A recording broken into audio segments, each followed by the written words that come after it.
The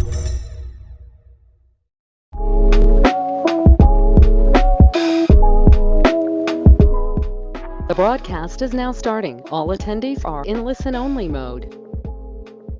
Well, hello everyone, and welcome to Question Lab. We're happy to have you here as we discuss the topic of neurology tonight. Leading tonight's session once again is Dr. Paras Vakaria, and he's going to introduce himself to you now. Paras. Thank you, Sean. Hey guys, my name is Paras. I'm currently in dermatology. I'm also an RX coach with USMLE-Rx. So I work one-on-one with students such as you guys to help prepare you all for the USMLE Step 1 and Step 2 CK as well. And I'm happy to help lead tonight's session. I know I mentioned RX Coach earlier. RX Coach is our coaching and tutoring program where we work with students one-on-one to help them on their academic journey. And we'll talk more about that later. But what I do want you to know for now is that the methodology we will employ tonight is very similar to our methodology used in RX Coach. So with that being said, let's move on now to our first question of the evening on the topic of neuro. As you can see, the answer choices are covered up. That is by design. We do that because we don't want the answer choices to guide or dictate your thought process. We don't want you to see an answer choice that you are unfamiliar with, which may cause you to panic as you're trying to answer the question. So we've gone ahead and removed those for you. After that, we'd like to begin with the lead-in, which is the last sentence of the question itself. And we do that because we want you to know what the test writer is asking before you read that vignette, so you can pick up on all those relevant clues and not have to waste time rereading that question on test day. So let's read that lead-in now. Which of the following is the most likely cause of this patient's symptoms? Which of the following is the most likely cause of this patient's symptoms? After that, we'd like to ask our students how many steps they believe the question will require. An example of a one-step question could be where you're asked for the diagnosis. An example of a two-step question could be where you're asked for the treatment for a diagnosis. And an example of a three-step question could be where you're asked for the mechanism of action for a treatment for a diagnosis. So with those examples in mind, please let us know in the question box how many steps you believe this question will require. And we do that because we want you to have an organized thought process, not to make any careless mistakes, and make sure you're answering the right question. I see some responses coming in. We'll give all of you a few more seconds here to let us know how many steps you think this question will require. All right, let's take a look at that vignette. A 10-year-old boy is brought to the pediatrician with 1 month of headache, nausea, and vomiting. The headaches are dull, worse in the morning, and not effectively relieved by acetaminophen or ibuprofen. He does not report snoring. On examination, the physician notes impairment of upward gaze. Result of fundoscopic examination are shown. MRI of the brain after contrast reveals an abnormal mass with calcifications located at the third ventricle. Which of the following is the most likely cause of this patient's symptoms? I want all of you to start thinking about the important clues in the vignette and lead-in as I hand it off to Paras. Thank you, Sean. So what we're going to do is we're going to go ahead and show you what we think are the important clues in this vignette and the lead-in, okay? So starting off, with a lot of these questions, especially with neurology, you're going to get a little bit of demographic information. So this is a 10-year-old boy, so you want to make note of that because that's not a very common demographic where we start talking about neurology diseases. So that is pretty important, and you want to make note of those demographics, okay? Now in this case, they tell us a little bit about what brings him in. So his presenting signs and symptoms. He's got headache, nausea, and vomiting, okay? So you want to make note that's what brought him in to be seen. And a lot of times they'll also tell you how long has it been going on for. In this case, it's a month. And you want to make note of that because that tells you a little bit about the chronicity of the issue. Is it an acute issue? Is it more of a chronic issue? And we know this has been going on for 1 month. So kind of a little bit in that subacute phase, kind of becoming a little bit chronic, okay? Now, whenever you have anything like a headache, you want to always ask questions about it. What makes the headache better? What makes it worse? When is it worse? Is it the morning? Anything else that exacerbates it? How would you describe the headache? Is it sharp? Is it dull? So you definitely want to make note of those clues because that can help clue you into the diagnosis, okay? Now in this case, as with neurology, physical exam findings are going to be excruciatingly important, okay? In this case, we know that there's impairment of upward gaze. And additionally, any imaging findings, any multimedia images that they give you are going to be very important to interpret. So in this case, they are now asking us about the most likely cause of this patient's symptoms, okay? So I think we have at least one step here. I think we need to come up with the diagnosis, what's going on in this patient. And it could just stop at that. The answer choices could just be a list of diagnoses. It could also be a second step. They could kind of break down into the mechanism or the pathophysiology of the disease as to the cause. So at least one step, maybe two, kind of depends on the answer choices. So let's go ahead and let's take a look at those answer choices. And we are going to, as we go through these answer choices, we're actually going to start at the bottom and work our way up to the top, okay? And we see that, these are kind of more diagnostic answer choices, so maybe more of a one-step question here, okay? And we recommend, as you go through the choices, to start at the bottom and work your way up to the top, because, a lot of times we see students who do the opposite. They start at the top, they work their way down, and they'll see something that they like and select it without going through all the answer choices. So we recommend doing it this way to prevent yourself from making that mistake and to not bias yourself. So let's go ahead and let's do that now.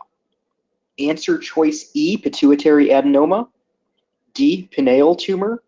C, hypothalamic hamartoma. B, epidermoid cyst. And A, craniopharyngioma. So we're going to go ahead and open up that poll. Go ahead and select what you think is the best answer here, and we'll talk about it in just a few seconds.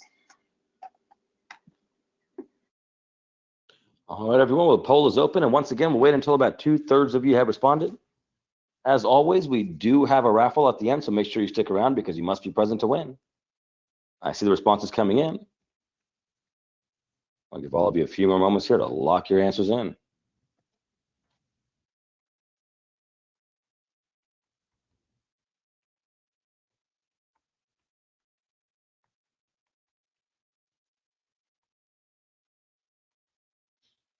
All right, a few more moments here.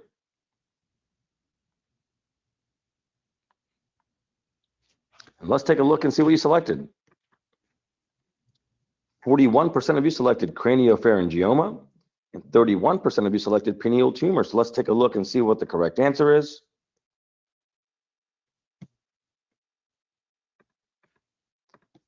And the correct answer is D, pineal tumor, and 31% of you got it right. So a challenging question indeed. Let me hand it off to Paros. Thank you, Sean. Yes, definitely a tough question here. So let's take a look at what is going on, okay? So, this 10-year-old boy has some issues going on, right? Headache, vomiting, not good signs and symptoms. And it's worse in the morning. So a lot of times that can tell you, be a clue that maybe there's a little bit of a mass effect. When you lay down at night, that tumor is causing headaches, so that you wake up with a headache because a little bit of a mass effect, okay? And we also see on that fundoscopic examination that there is swelling of the optic nerve. We call that papilledema. And that also tells us, another sign of increased intracranial pressure, okay? And we know he has an abnormal MRI. There is an abnormal mass with calcifications near the third ventricle, okay? And that is consistent, that area and these findings are consistent with the pineal mass, okay? It's a rare condition, okay? Only about 1% of primary brain tumors are pineal tumors, okay? But a lot of times you do see calcifications, okay? If we take a look at the next slide, we can take a look at these tumors. You can see that these are childhood primary brain tumors most commonly, more common in males like our patient, presents with increased intracranial pressure and Parinod syndrome, okay? So you can get primarily the most common presenting sign of that is upward gaze palsy. So you have issues with upward gaze, which is exactly what our 10-year-old boy has. It's a very important phrase and finding to know to always have this type of tumor on your differential, okay? So if we go back to our question, hopefully now you can see why that is the best answer choice, okay? Abnormal mass near the third ventricle with issues in upward gaze. The other answer choices, so a pituitary adenoma and a craniopharyngioma, for example, would probably present differently on visual field deficits, more likely with bitemporal hemianopsia, not so much an impairment of upward gaze.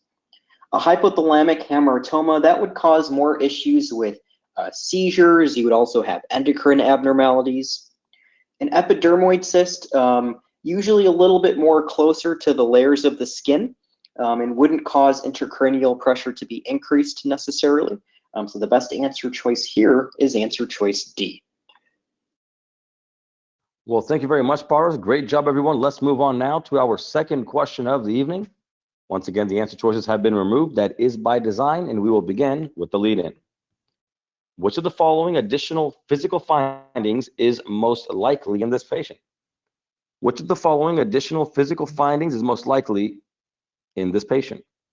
We'll give all of you a few moments here to respond in the question box and let us know how many steps you believe the question will require, and then we'll move on to that vignette.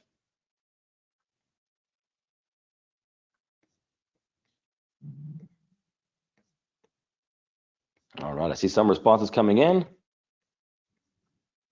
Let's take a look at that vignette. A 25-year-old man comes to the emergency department because he has been dizzy and nauseated and unstable while walking since undergoing a chiropractic treatment for neck pain several hours ago. Physical examination reveals absent pinprick and temperature sensation in his right face, left trunk, and limbs. Ataxia of his right extremities, left beating nystagmus, and hoarseness. Which of the following additional physical findings is most likely in this patient? I'll give all of you a few moments here to respond in the question box and let us know.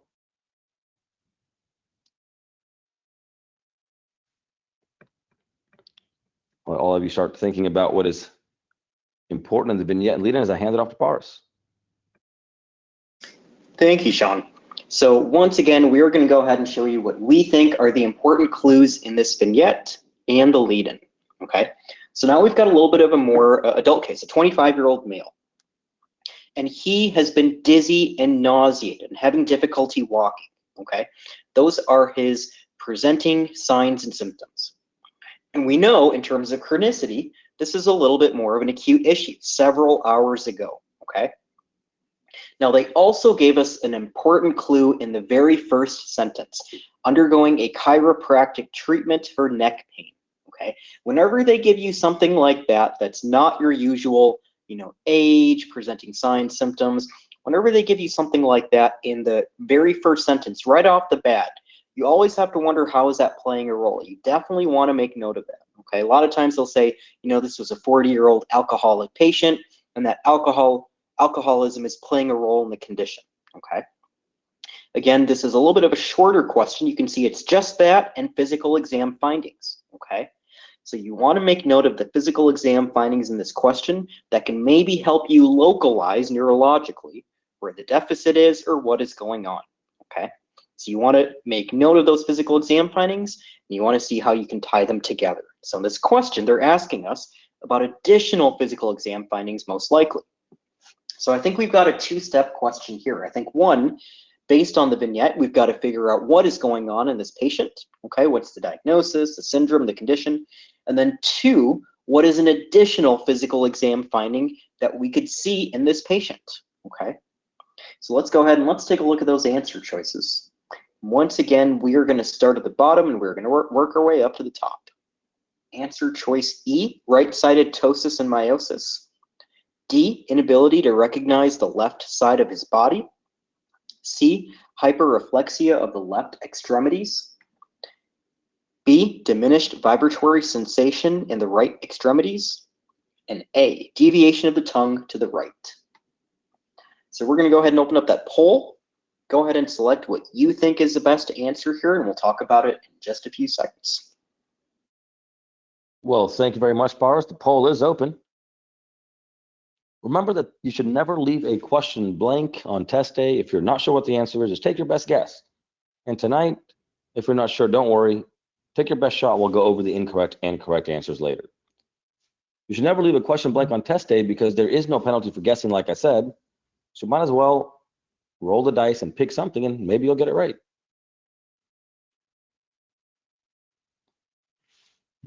All right, I see the responses coming in. We'll give all of you a few more moments.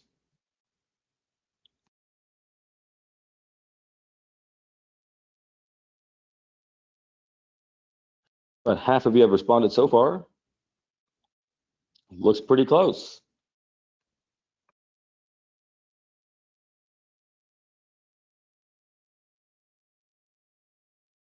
All righty. Let's take a look and see what you selected. It was close. 28% of you selected right-sided ptosis and meiosis. 25% of you selected diminished vibratory sensation in the right extremities. And 19% of you selected deviation of the tongue to the right. So let's take a look and see what the correct answer is.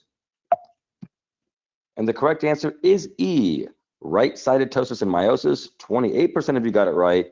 These neuro questions can be tricky. Well, let's hand it off to Paris so you can clarify it for us. Paris. Thank you, Sean. Yes, these two questions can be very tough. So let's make sure that we go over this, okay? This is a patient who's 25-year-old male, okay? And he has neurologic issues for just a few hours, okay? Very concerning, especially because he went for a chiropractic treatment for neck pain. So they could have been manipulating the neck. There could have been an arterial dissection or something going on that has now led to an acute stroke. Okay, this is a very common question. They like to ask you this. Someone who just had manipulation of their cervical spine or their neck has a dissection or thrombosis of the vertebral artery. Okay, and this vertebral artery gives rise to your pica, the posterior inferior cerebellar artery, pica. Okay, if we take a look at the next slide, we can take a look at what the pica supplies. Okay, this supplies the lateral aspect of your medulla, okay, as well as part of your cerebellar peduncle. Okay, so if you take a look here, if you take a look at what kinds of deficits you would have issues with hoarseness or dysphagia. Okay, and that's primarily due to cranial nerve 9 and cranial nerve 10. Okay, if you take a look, you can also have issues with vomiting and vertigo. That's because your vestibular nuclei are involved. You would have decreased pain and temperature sensation from the same side of your face as the deficit or the stroke, but the opposite side of the body. Remember, that's where the desiccation happens. And you can see there, you can also have damage to your sympathetic fibers, and that would cause ipsilateral Horner syndrome, where you could have ptosis and meiosis and possibly anhidrosis as well. Okay, so issues with your sympathetic fibers can lead to Horner syndrome. That is an additional finding that our patient could have. Now, if you weren't sure about this, because remember, our stroke syndromes can be challenging to always pick up on. One thing that is helpful is to always look for something that can help specify where the deficit is. Okay, now you can have Horner syndrome in a couple different stroke issues. You can have issues with vomiting, with vertigo, with loss of pain and temperature. But as Sean highlighted on that right side, that right column, if you have issues with hoarseness or dysphagia, that can help localize this to being specific to lateral medullary syndrome, because your cranial nerve 9 and 10, your nucleus ambiguus is involved. Okay, now in this patient, if we go back to our vignette, we can see there that he has also been nauseated. Okay, and he also has hoarseness. Hoarseness is a very important finding that tells us a little bit more that this is pica or lateral medullary syndrome. Okay, the other signs and symptoms can't necessarily tell you one type of artery or the other, but that does. Okay, so in this patient, right-sided ptosis and meiosis are additional findings we could find. Okay, the other answer choices: inability to recognize the left side of the body, that's called hemi-neglect. Usually you see that in a stroke of the non-dominant parietal lobe, which is a middle cerebral artery area. Answer choice C, hyperreflexia of the left extremities. That would indicate upper motor neuron damage. Okay, you would have spastic paralysis, a little bit different presentation. Answer choice B, diminished vibratory sense in the right extremities, as well as answer choice A, deviation of the tongue to the right. That would be seen in medial medullary syndrome. Our patient has findings more consistent with lateral medullary syndromes. They love to ask questions about the stroke syndromes, so make sure if you're a little uncomfortable that you take a glance at that table and review yourselves. But great job on this question. Well, thank you very much, Paras. Great job indeed. You know, if you're struggling with neuro or with any subject in general, reach out to us at rx-coach.com. So RX Coach is our coaching and tutoring program. If you're studying for a comprehensive exam or a board exam, be it step 1, step 2, COMLEX level 1 or 2, we'll start you off with an assessment, and we will base your study plan on that assessment. If you're studying for a shelf exam or a certain subject or block exams in med school, we'll use your syllabus and your learning objectives to come up with a personalized study plan. When I get asked a lot, you know, what resources do we use in tutoring? Well, we will incorporate your resources into the study plan, and we'll also give you access to all of ours and include those as well if you'd like. Keep in mind that we are one of the only tutoring and coaching companies that was in medical education prior to starting tutoring, which means we've got decades of experience and decades of data that we can use to help make your study more efficient. Now, we hear from students all the time that keep telling us, you know, I'm studying, but I'm just not seeing the results that I would have hoped to see. And that's because oftentimes students listen to advice of people who are well-intentioned, but they're not the same as you, right? We all learn differently, we think differently, we study and we apply what we know differently. And so it becomes difficult to navigate and know what to do and how to do it if you're listening to advice of your friends, your colleagues, reading things online. If you want to take the guesswork out of how to study, reach out to us at rx-coach.com. We'll put together a plan for success for you. We'll help you identify your strengths and weaknesses and bridge those knowledge gaps and work on your test taking skills as well. Every student that's come to us so far has accomplished their goals, and I'm sure we can help you also. And now's a great time to sign up because this is the first time we actually have a promo code for RX Coach, which expires at the end of the month. Set up that free consultation to talk about the program at rx-coach.com and mention coupon code SUMMERCOACH for 10% off of any RX coaching package. So once again, that's rx-coach.com. You can click on the free consultation tab and we can talk about the program and how it can benefit you. So with that, let's move on now to our third question of the evening on the topic of neuro. For those of you wondering, you know, we do these question labs every Tuesday at 8 p.m. and next week's topic is gastrointestinal. So we hope you'll join us then again. As always, the answer choices are covered up and we will begin with the lead-in. The patient's stroke most likely damaged which of the following brain structures? This patient's stroke most likely damaged which of the following brain structures? We'll give all of you a few moments here to respond in the question box and let us know how many steps you believe the question will require, and then we will move on to that vignette.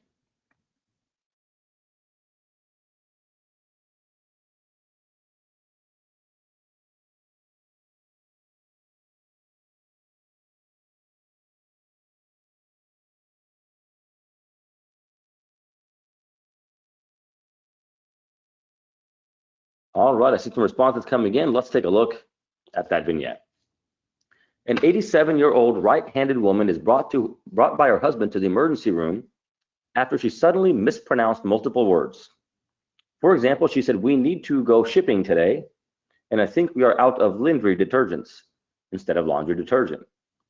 On examination, the patient's speech is fluent and demonstrates normal intonation and content, although when asked to identify knuckles, she said nickels.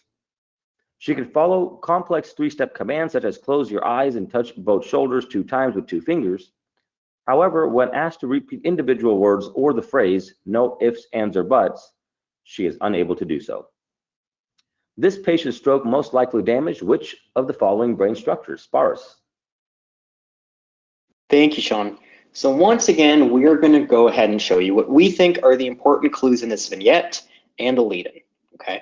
So this is an 87-year-old woman, okay? And she's coming in because she is mispronouncing multiple words, okay? That's very important. They also tell us it happened suddenly, so we get that this is a very acute issue, okay? Now, right off the bat, they also told us that she's right-handed. Not a lot of questions where right off the bat they tell you what hand dominance the patient is. So that's important. You want to make note of that. Why are they telling us that? Okay. Now this question, they go into more detail as to what they mean by mispronouncing multiple words. Okay. She's mispronouncing shipping. She's mispronouncing laundry. okay? So maybe there's something neurologic going on that's very acute, okay? So in the clinical setting as well, you would do these things as well. You would assess their speech, okay? And they tell us it's fluent, okay? Now, when they have her do a couple things, she can follow complex commands, but she's having some difficulty repeating individual words or certain phrases, okay? So you kind of want to put all of those together, and with that, and knowing certain things about the anatomy of the brain, maybe we can localize where this is going on, okay? As you can see there, we kind of already knew that this was a stroke because they told us that, as Sean had read that lead-in, okay? And they're asking us about the brain structure damaged, most likely damaged. So this is probably a two-step question as well. I think one, we've got to figure out what kind of stroke this is. Okay, we know this is a stroke, but maybe we could be a little bit more specific. And then two, what area is involved in that type of stroke? So I think a nice two-step question here. So let's go ahead and let's take a look at those answer choices. Once again, start at the bottom. Answer choice E, the post-central gyrus. D, the superior temporal gyrus. C, medial longitudinal fasciculus. B, inferior frontal gyrus. And A, arcuate fasciculus. So we're going to go ahead and open up that poll. Go ahead and select what you think is the best answer here, and we'll talk about it in just a few seconds. Well, thank you very much, Boris. The poll is open. We'll give all a few moments to lock your answers in. Keep in mind that we do have that raffle and special offer after our next question, so make sure you stick around.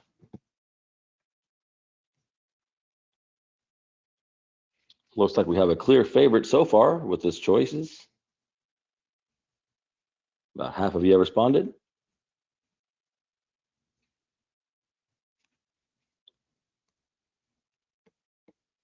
A few more seconds here.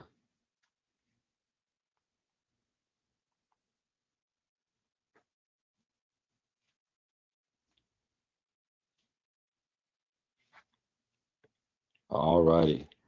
Well, let's take a look. Looks like 53% of you selected superior temporal gyrus, and in distant second place was the arcuate fasciculus. So let's take a look and see what the correct answer is. And the correct answer is A, arcuate fasciculus, and 19% of you got it right. So definitely a challenging question. Let me hand it off to Paris.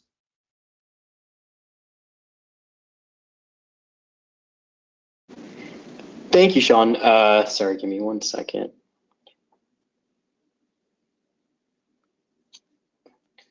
So definitely a tough question. Okay, so let's take a look at what's going on. I think a lot of you guys are on the right track, but we need to kind of localize this deficit a little bit, okay?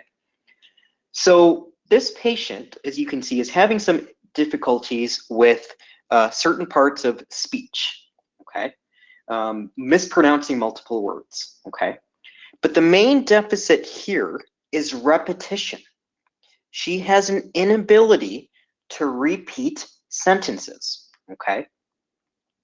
Her comprehension is fine. She can follow commands, okay? And her speech, for the most part, is pretty normal, okay? The main issue here is repeating commands, okay? So if we take a look at the next slide, these are looking at our aphasias, okay? Our Broca's aphasia and our Wernicke's aphasia, two of the more common types of aphasia that we get asked about, okay? Now this patient, as a lot of people selected with superior temporal gyrus, that would be getting at Wernicke's aphasia, where you have issues with language comprehension, okay? They don't have insight. What is actually happening is a conduction aphasia, where you have issues with repetition, okay? And that's caused by damage to the arcuate fasciculus, okay? So this is more of a conductive aphasia, where you have damage to the arcuate fasciculus. If we take a look at the other answer choices, a lesion in the the post-central gyrus, as well as the medial longitudinal fasciculus, that would also affect eye movements more so than language. Answer choice D, superior temporal gyrus, as mentioned. That's more of a Wernicke's aphasia where you have fluent but nonsensical speech. Answer choice B, inferior frontal gyrus. That would lead to more of a Broca's aphasia where you have more of non-fluent speech. Okay, so those present differently. Definitely important to review those aphasias as well. Well, thank you very much, Paris. Great job, everyone. Let's move on now to our last question of the evening. As always, the answer choices have been removed, and we will begin with the lead-in. Which of the following symptoms is this patient most at risk of developing? Which of the following symptoms is this patient most at risk of developing? We'll give all of you a few moments here to respond in the question box and let us know how many steps you believe this question will require, and then we'll move on, as always, to that vignette.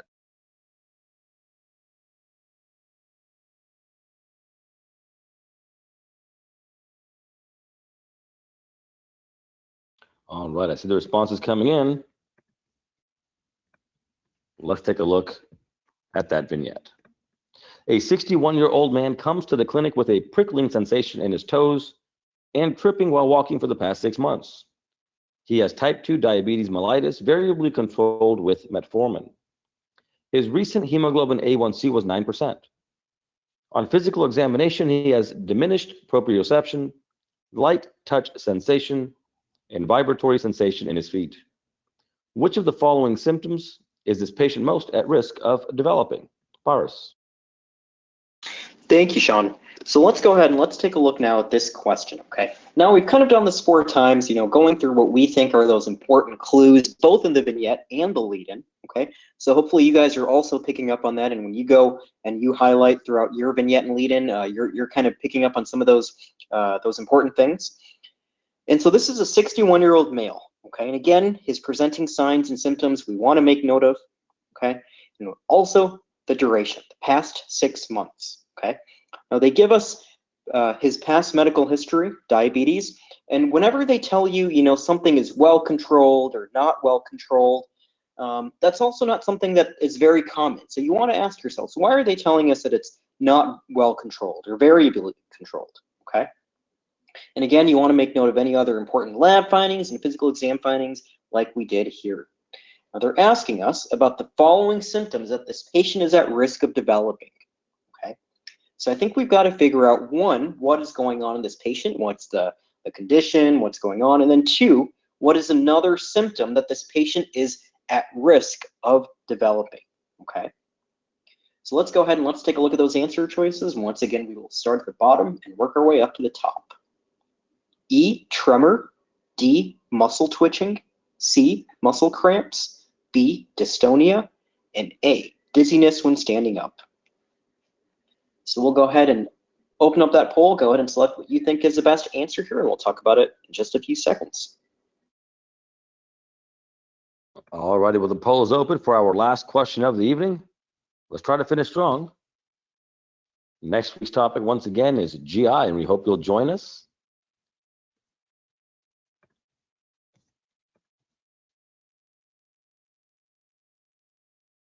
As always, we are getting close to our raffle, so make sure you stick around because you must be present to win.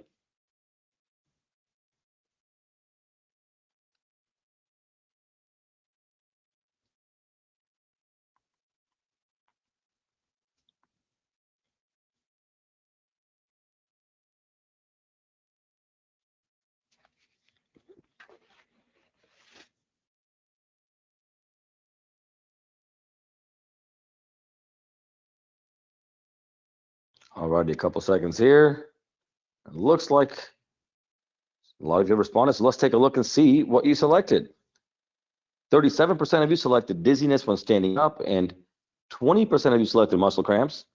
17% of you selected dystonia as well as muscle twitching. So let's take a look and see what the correct answer is. And the correct answer is A, dizziness when standing up. So 37% of you got it right. Another challenging question. Let me hand it off to Paris. Thank you, Sean. Yes, great job with this question, guys. So let's take a look at what's going on, okay? So they told us his diabetes wasn't well controlled. and its A1C kind of shows that 9%. That's pretty high. Okay, so when you don't have good control of your diabetes, you're at risk for complications, retinopathy, nephropathy, but also neuropathy, diabetic neuropathy. Okay, and this patient has signs and symptoms of those issues: diminished proprioception, diminished light touch sensation, diminished vibratory sensation in the feet. So some signs that are suggestive of diabetic neuropathy. Okay, and what happens if we take a look at the next slide, we can take a look at some of those complications, chronic complications of diabetes. And you can see there at the very bottom, neuropathy is one of them. Okay, now you can get a few different types of neuropathy. Okay, so we're really delving into neurology here. You can get at the very bottom neuropathy that is motor neuropathy, okay, and sensory neuropathy, which is kind of what our patient has, okay, in the glove and stocking, so the hands and feet, but also autonomic neuropathy, okay, so neuropathy of the nerves that control the autonomic system. So you can get reflux, you can get gastroparesis, where you don't have good peristalsis of your GI tract. On top of that, remember, our autonomic system helps control our blood vessels. So vasoconstriction with appropriate stimuli, that's another example. So when we stand up from a sitting position to a standing position, our autonomic system normally vasoconstricts a little bit, okay? So we don't get that drop in blood pressure. Now, in this patient who's got autonomic neuropathy, that person might not have that compensatory response, and they may get dizziness when they stand up, or orthostasis, okay? So this is a complication that this patient is at risk for. Let's take a look at the other answer choices and talk about those as well in case you selected that. So a tremor would be more of a damage to the brain, okay? So a movement area like the cerebellum or basal ganglia. Not exactly what's going on here. Muscle twitching and muscle cramps, those are symptoms more of motor system disease. You can get those in metabolic problems, electrolyte disorders, exercise, things like that. Dystonia is usually from issues with medications like antipsychotic drugs, CNS infections. So the best answer choice here is answer choice A. And keep in mind also, this question did ask us about most at risk of developing. So even if this patient was potentially at risk for a couple of these, you do need to also figure out which one is he most at risk of developing, okay? So another added step there. So great job on tonight's questions. I will pass it back to you, Sean. Well, thank you very much, Paras. Great job, everyone. Here are the question IDs for the 4 questions we dissected today. Feel free to make a note, take a picture, take a screenshot, and you can simply enter these QIDs in the RX search field within USMLE-Rx and review these questions more on your own time. I'll give you a few moments here to make note of these. All right, should be enough time.